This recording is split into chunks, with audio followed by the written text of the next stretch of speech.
Hello buddies, welcome back to foodies life. రోజు రొటీన్గా ఒకేలాంటి బ్రేక్ఫాస్ట్ చేస్తూ బోర్ కొడుతుందా? ఈరోజు వెరైటీగా మనం సేమియా ఇడ్లీ ఎలా ప్రిపేర్ చేసుకోవాలో చూద్దామా? ఇది చాలా ఈజీ అండ్ అలాగే చాలా హెల్దీ కూడా. మనకి ఎప్పుడు ఒకే రకం ఏం తింటారు చెప్పండి. ఈసారి మీరు ఇలా సేమియా ఇడ్లీ అయితే ప్రిపేర్ చేసుకోండి. ఫస్ట్ అయితే ప్రాసెస్లోకి వెళ్ళిపోదాము. 1 కప్పు పెరుగు అయితే తీసుకున్నాను. ఇలా పెరుగు 1 కప్పు తీసుకుని ఇందులో విస్కర్తో కానీ స్పూన్తో కానీ ఇలా పెరుగు స్మూత్గా చేసుకోవాలి. తర్వాత ఇందులోకి ఉల్లిపాయ ముక్కలు సన్నగా కట్ చేసుకుని వేసుకున్నాను. ఆ తర్వాత ఇందులోకి టమాటా ముక్కలను కూడా సన్నగా కట్ చేసుకుని వేసుకోవాలి. తర్వాత పచ్చిమిరపకాయ ముక్కలు, అలాగే కొత్తిమీర, తర్వాత అల్లం ముక్కల్ని తురిమేసుకుని వేసుకున్నాను అల్లాన్ని. తర్వాత టేస్ట్కి సరిపడా సాల్ట్ చూసుకుని వేసుకోవాలి. ఆ తర్వాత 1/4 వంతు సేమియాని అయితే ఇందులోకి వేసుకుంటున్నాను. ఈ ప్లేస్లో మీరు బియ్యపిండి సేమియా ఆర్ ఆల్రెడీ మనకి రోస్ట్ చేసిన సేమియా ఉంటుంది కదా, అదైనా కానీ మనకి ఏది అవైలబుల్గా ఉంటే ఆ సేమియా అయితే వేసుకోవచ్చు. వేసుకుని మొత్తం కూడా అంతా ఒకసారి బాగా కలిసేటట్టు మిక్స్ చేసుకోవాలి. ఇలా మిక్స్ చేసుకున్న తర్వాత మూత పెట్టుకుని కనీసం 15 నిమిషాలు నానబెట్టుకోవాలి. ఇలా మూత తీసి చూస్తే 15 నిమిషాల తర్వాత బాగా నానిపోయి ఉంది మనకి సేమియా అనేది. ఇప్పుడు మనం ఇడ్లీ వేసుకోవడానికి రెడీగా ఉంది. కాకపోతే ఇప్పుడు మనం దీనిలోకి పోపు అయితే వేసుకుందాము. పోపు కోసం కడాయిని పెట్టేసుకున్నాను. తర్వాత ఇందులోకి 1 స్పూన్ అంతా ఆయిల్ వేసుకోవాలి. ఆయిల్ హీట్ ఎక్కిన తర్వాత ఇందులోకి చిన్న స్పూన్లు గుళ్ళు వేసుకున్నాను, మినపగుళ్ళు. తర్వాత ఇందులోకి 1 చిన్న స్పూన్లు జీలకర్ర వేసుకుని 2 కూడా వేయించుకోవాలి. ఈ 2 వేగిపోయిన తర్వాత 1 చిన్న మిరపకాయని వేసుకున్నాను తుంచుకుని. ఈ 3 కలిపి వేయించేసుకోవాలి. ఇలా వేగిన తర్వాత మనం ముందుగా ప్రిపేర్ చేసుకున్న సేమియా మిశ్రమంలోకి వేసుకుని అంతా కూడా ఒకసారి బాగా మిక్స్ చేసుకోవాలి.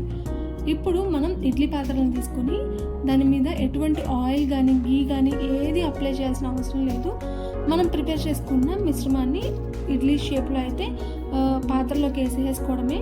దీనికి ఆయిల్ అసలు ఏం అవసరం లేదు, అప్లై చేయక్కర్లేదు. ఆవిరికి ఉడికితే సరిపోతుంది అన్నమాట.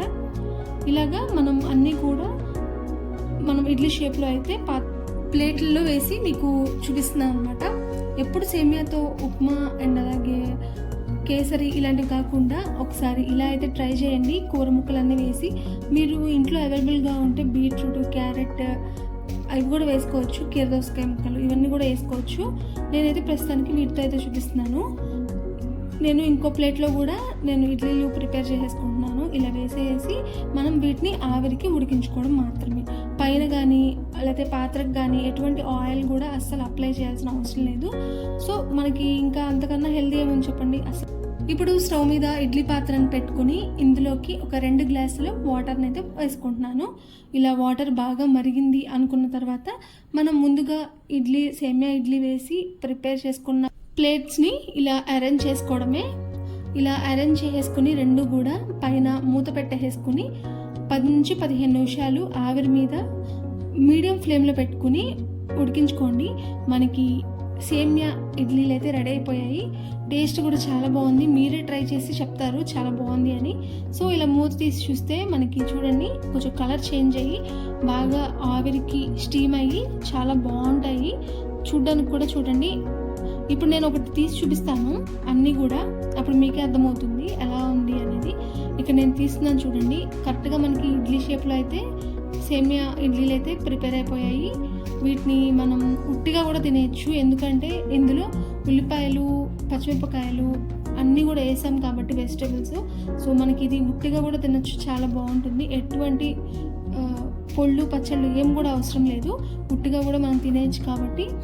సో ఇక్కడ దాకా చూసారు, మీకు నచ్చిందని అయితే అనుకుంటున్నాను. సేమియా ఇడ్లీ ఎలా ఉంది అనేది ఒకసారి ట్రై చేసేయండి, కమెంట్ చేయండి, అలాగే నా ఛానల్ని సబ్స్క్రైబ్ చేసుకోండి. Thanks for watching.